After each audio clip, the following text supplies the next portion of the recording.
Thank you so much for the kind introduction. Just for the record, I'm not the director of the whole office. I'm director of program development for our global seminars, our Opportunities Abroad program. But it's an honor to be here with all of you today. And I'd like to take some time to talk to you about some wonderful opportunities to study abroad in the areas of global health and public health. Many of these programs that I'll discuss today can count towards your major or minor requirements. And they can also be a wonderful preparation for applying to medical school, MD, MPH programs, because there's some widely transferable skills that you get from study abroad. You'll really learn about new perspectives around the world. You'll see how public health is practiced in other areas. And it's really the kind of thing that really is mind expanding. I'd like to jump right in today by talking about what are some of the types of programs. Now, of course, we'll focus on global and public health today, but of course you could go abroad and just study another language and do a language and culture immersion. So those are also wonderful opportunities, but we're going to have a slightly more focused approach for this session. So I'm going to go through some program options. I'm going to discuss financial aid and scholarships, in other words, how to pay for those options. I'll cover some of the health and safety issues, especially COVID-19 abroad.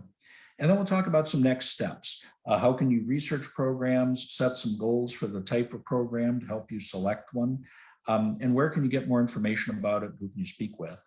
And then Dina is going to give some very important departmental information, and then at the end we'll open it up for questions and answers. So what I'd like to do now is to share my screen. And can you all see the Study Abroad website here? This is studyabroad.ucsd.edu. And thank you, Dina. So this is the website to go to for all things study abroad. And in terms of programs, what I'd like to do is to go into the student section and then go down here to find a program. And there are several wonderful types of study abroad programs. The first I'd like to begin with are the global seminars. Global seminars are summer study abroad programs that are taught by UC San Diego professors. And the class size is usually between 15 to 28 students. So these will be among the smallest classes that you would have during your UCSD years.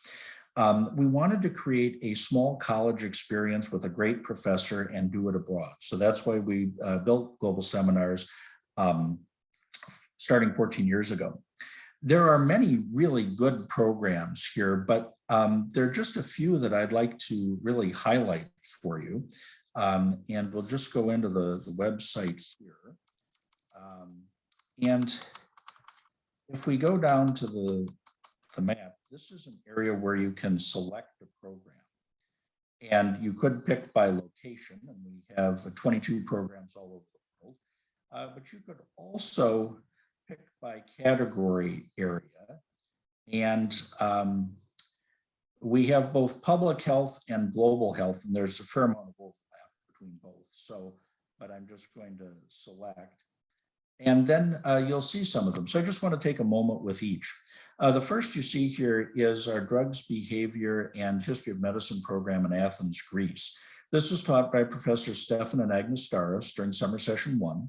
And he teaches 2 upper division psych courses that look at the history of medicine, going back to ancient Greece and the Hippocratic Oath, and right up to the modern day. And they look at the impact of medication on cognition, on the human mind. There's even a visit to a modern pharmaceutical facility. So if you're public health, if you're global health, if you're thinking about medicine someday or pharmacy, among others, this would be a terrific program. And remember, you'll be able to complete 2 upper division psychology courses as part of this. So if you're minoring in psychology or double majoring in psych, or you just need some upper division units, you can consider that. And Agnes Staros was born and raised in Greece, and he absolutely gets amazing capes. So That's certainly one to consider. The next one I'd like to highlight is a brand new program, new for summer 22. It's going to be Genetics, Pandemics, and Society in Edinburgh. And this is a team taught program by Professors Claire Eddington and Dan Navin. And they are going to offer 2 courses. One of them is a history of medicine course, and that will focus on pandemics throughout history. So here we are during the COVID pandemic. This one's going to look all the way back to, some of the things like the plague during the Middle Ages, and they actually have a museum for that in Edinburgh and carry it right up to the modern day with COVID-19. The second course is an upper division genetics course, and the reason why this one ties in so well to Edinburgh is that some of the most cutting edge genetic research, such as the cloning of Dolly the sheep several decades ago, or the world's first test tube baby, those happened in Edinburgh. So there's some really cutting edge science and medication and medicine and genetics that has been done in Edinburgh. And so you'll actually go into some of the labs and see that. And I should mention that upper genetics course on campus, it counts for the diversity, equity, and inclusion requirement. And the professor is petitioning the DEI committee to count the global seminar version of that course also for DEI. So that's pending, but stay tuned on that one. That should be an exciting program. And I should also mention that Edinburgh is, of course, where Harry Potter was filmed. So you'll see some of those locations. Now, these are just a couple of the programs. I'd like to highlight a couple more. So I'm just going to back up a little bit. And I'm going to go up to the global health because we're still building out the website here. But this one I really want to highlight, the health, healing, and sustainability in Bali. Professor Leslie Lewis is going to teach 2 upper division courses. They will be in Bali, Indonesia. And the focus is going to be on local global health, public health issues. And it will combine some traditional Balinese, Indonesian medical practices with modern Western medical practices. So it's going to be a fascinating exploration of global health. And if you haven't been to Bali, it's an absolutely beautiful, amazing place. And then you'll also see there's the genetics course there. So these are just a few of our global seminars. We have 22 of them. But if you wanted to learn more, I'm just going to click on this one to show you, but the format for all 22 global seminar pages is the same. And you'll see there's an overview of the professor, and then the 2 courses, the Anthropology 190 GS and the ERC 190 GS. By the way, you don't have to be in Eleanor Roosevelt College to take this program. That can count as an upper division elective for students in any of the other colleges. Why you should go, and then very importantly, information sessions. We do meet the professor info sessions for every one of these global seminars, and this one happens to be coming up on November 3rd. It's a Zoom session, as they all are, and if you're not able to make it at that time, you will be able to view these asynchronously. Okay, so those are the global seminars that I wanted to highlight. The next thing I'd like to do is to highlight our University of California Education Abroad program. With EAP, you go abroad with students from the other UC campuses. You earn UC credit, so a little bit different than the global seminar where you're earning UC San Diego credit, but still UC credit. And there are programs all over the world, 44 countries, 100 universities. You take classes with local professors. So slightly different from global seminars where it's a UC San Diego professor teaching it. With EAP, it's a local professor in China or Germany or South Africa. And I wanted to highlight some programs that many public health, global health students are interested in because of the physics requirement, especially physics for the med school applications. We have through EAP a couple of summer physics programs where you can do 3 quarters of physics compacted into a summer. So it's intense, but it's a great way to knock out your physics requirement. Those are in Dublin, Ireland, and Sussex in England, in the United Kingdom. And you can actually go into the EAP website, find out more about them.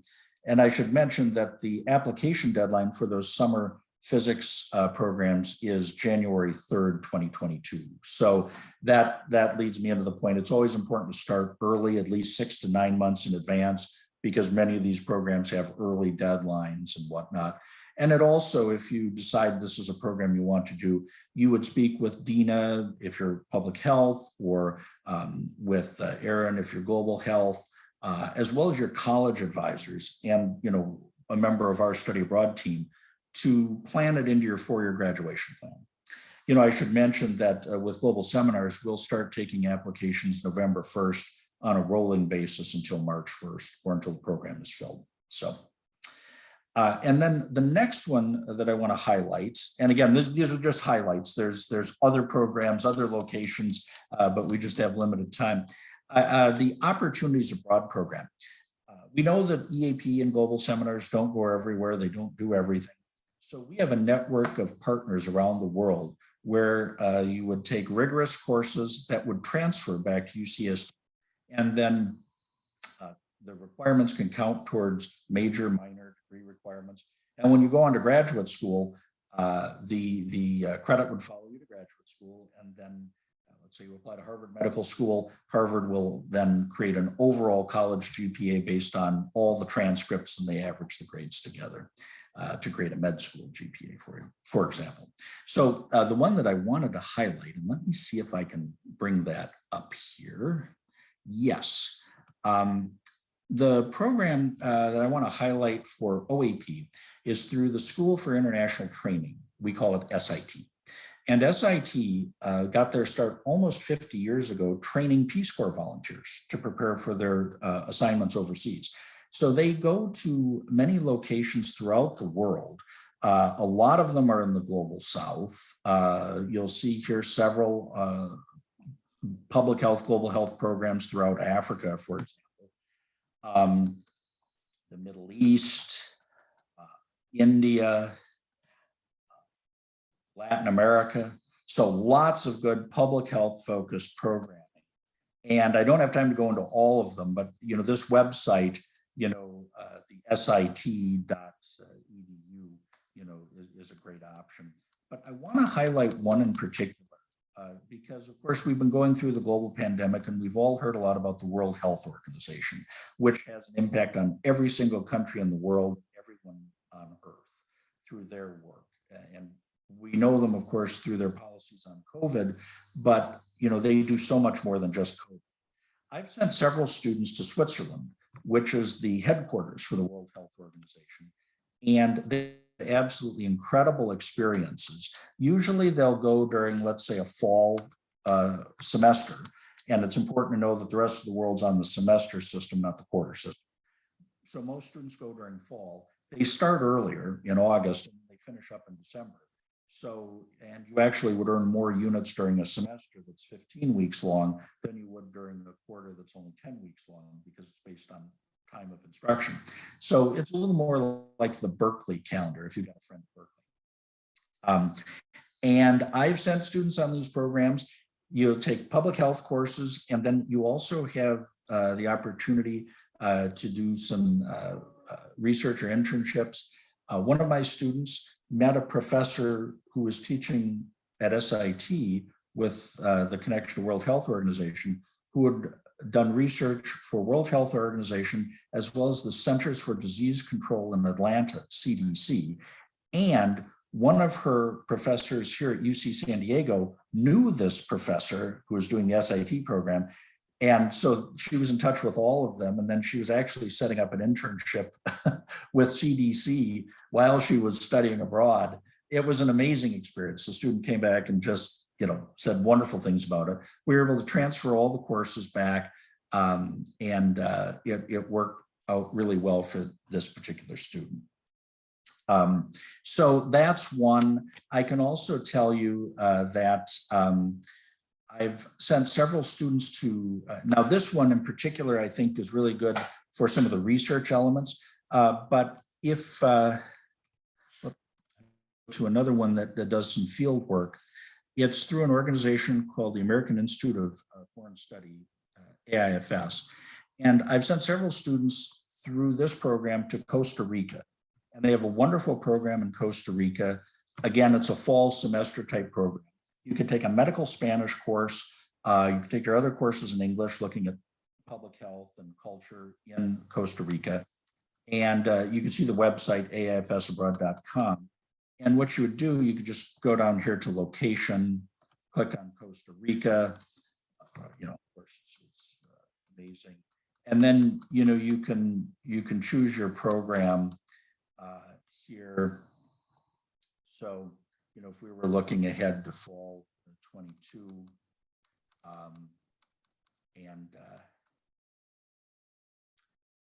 let's see now. Part of my screen is obscured by the photos here.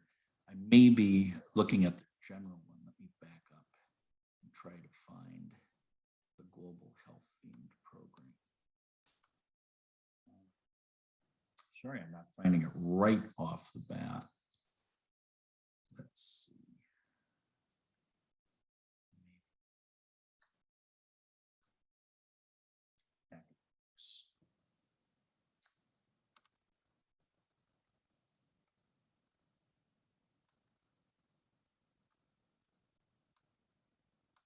That's their environmental and science program. And it looks like they've adjusted their website, so I'm not finding it right off, but I'll be sure to send a link to Dina and to Aaron for the public health program here. So I apologize for that. But we do have, I think the most important thing to know is we do have some good programs through OEP. Now, the next thing I want to do is talk about how to pay for study abroad. And if we head down here, there's a financial aid and scholarship section. And for financial aid, if you qualify through the FAFSA process for financial aid, and roughly 70% of UCSD students do receive some form of financial aid, whether it's loans or loans and grants. Everyone's aid package is a bit different, but you can apply financial aid towards study abroad. So global seminars and the UC Education Abroad Program, EAP, are UC programs. So you can use state, federal, and UCSD institutional financial aid. The OAP programs, like that SIT program in Switzerland with the World Health Organization, you can use state and federal aid, not institutional aid. However, they do have some very generous scholarships of up to $4,000 that SIT has. So that can often offset the lost aid that you might have gotten from institutional aid. So those are really important things to understand. And we have a study abroad advisor who works with financial aid issues. So she has an appointment in our office and an appointment in the financial aid office. Her name is Tina Briley, and Tina is available once you've sort of selected the program you want, but before you apply for it, you can make a Zoom meeting with Tina and go through the program budget. And by the way, all the study abroad programs I've mentioned, the budget is online, so you can see that. And then you can ask her, if I were to do the summer physics program with EAP or the fall semester with SIT, here's the cost of the program. How would I be packaged? What combination of loans or grants would I qualify for? So that's really helpful. And then, you can sit down at the kitchen table with your family or, just consider through how you would pay for it. So that's the financial aid piece. Now, there are also scholarships. And while we don't have any free ride scholarships for study abroad, most of them are between, let's call it $1,500 to $3,000. So that can certainly help pay for a plane ticket and other expenses while you're abroad. There are scholarships through UC San Diego as well as nationally. And we actually run informational workshops on how to apply for scholarships, et cetera. But I'll highlight just a few. Every college here at UC San Diego has a pool of scholarship money for study abroad. And you can actually contact your college advising office and just say, I'm interested in learning more about the college's study abroad scholarship. One of them is called the TRELS Scholarship, TRELS. It's an acronym. I believe it's Triton Research, Education, Learning, Study. But the bottom line is there are different types of TRELS scholarships, but one of them is for study abroad. And each college has, I believe, 7 to 9 TRELS scholarships to award each year. And they're between $1,500 to $3,000. So that can really help. If you have participated in the OASIS Trio Summer Bridge program here at UC San Diego, OASIS has scholarships for students doing global seminars. So you can contact OASIS. And then if you are Pell Grant eligible, you receive financial aid, highest financial need with Pell Grant eligibility, there is a US federal government scholarship called the Gilman Scholarship. And for summers and for semester or year-long programs, the Gilman is something that you could apply for. So again, we will work with you. You're not on your own trying to figure this out. We'll help you through information sessions, to really understand what your options are. And we also have sessions on how to write an application for a study abroad scholarship. So there's a lot of assistance. So you can check out the website more on this. And then I also want to go up here again to our website because you might be wondering, okay, well, Jim mentioned some of those information sessions. How do I find out more about that? We'll just go to the events calendar and you can see that we have all kinds of information sessions here. Looking ahead to next week, we've got several global seminar information sessions. There's a Teaching English in Japan, the JET program. Next week, we actually have our annual study abroad fair. We call that the Expo. And there will be a series of virtual events for the Expo, so you can learn more about those. So just check through our calendar and there will be events that you can participate in. Now, I'd also like to take a minute to just talk about COVID-19 because that's disrupted all of our lives. Right now, we are starting to reopen study abroad programs in countries where it is deemed safe to do that. And we actually follow guidance by the Centers for Disease Control as well as the US State Department. Each country around the world is ranked on a 1 through 4 scale, with 4 being terrible outbreak, 3 being, high level of caution, and 1 and 2 being fairly safe and secure. So we do follow that, and the partners we work with on the ground are focused on your safety. Almost every country around the world, almost every airline requires COVID vaccination. So that's very important to know. And once in country, being able to access the student housing, or let's say going to a sporting event or going to a restaurant or a club, many countries are now requiring proof of vaccination. So that's just important to realize. All the programs we've mentioned have a health clearance form. So if you may have an underlying medical condition, you'll want to talk to the nurse at our student health service. And if necessary, if it's serious enough, if you have a family doctor, make sure that this is the right time to go abroad. But we want you to be safe and also have a wonderful experience abroad. We have at times had to cancel programs because of the pandemic, but we're running some EAP programs and OAP programs this fall and into spring semester, which covers winter and spring quarter, And then also looking ahead to summer 22, we're hoping to run most, if not all of our programs, but stay tuned on that. And it's always important to have a plan B in place, just in case a program is canceled. Work with your departmental and college advisor, have plan A for study abroad, plan B in case it gets postponed, and you'll be fine. So next steps, what should you do coming out of this conversation? Well, I think one of the first things to do is to set some goals for yourself. We have programs on 6 continents in, probably 80 countries if you were to add them all up. So then the question is, how do I select? How do I go from here? And what I would say first is think about what are your personal goals? Do you want to learn a new language? Do you want to go to a country where you want to experience a particular culture?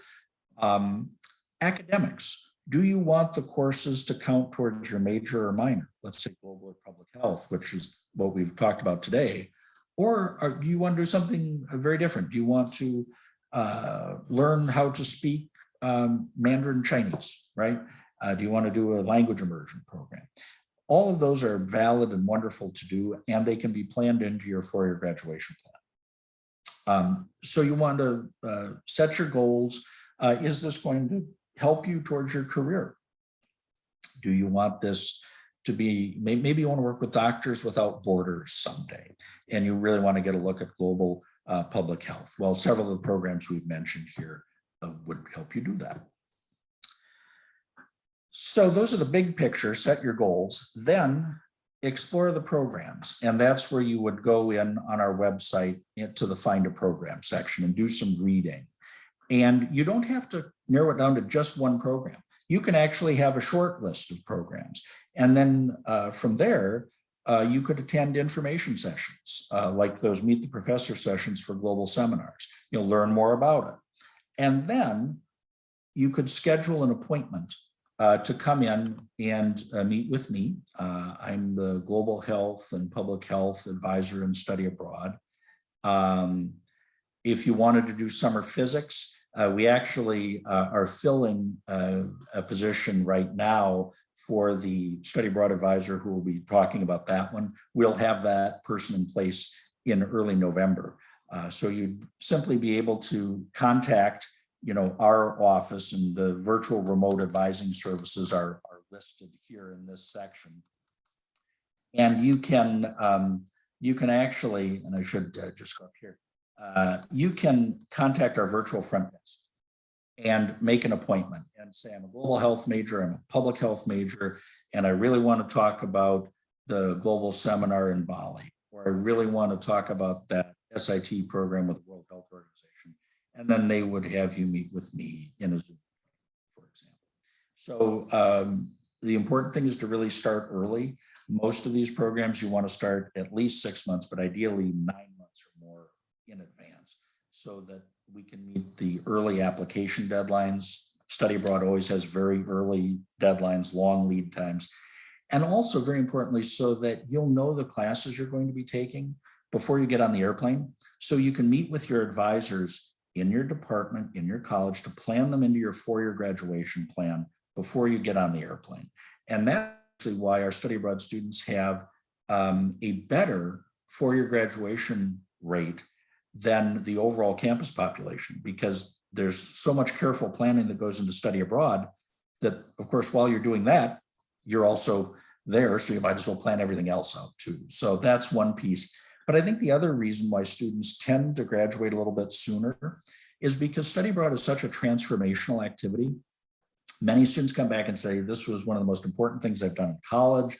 A few have even said it's been life-changing. And it really, for everyone, it really helps you focus your goals. What would you like to do with the rest of your time in college? What do you want to do for graduate school or career? And then we will,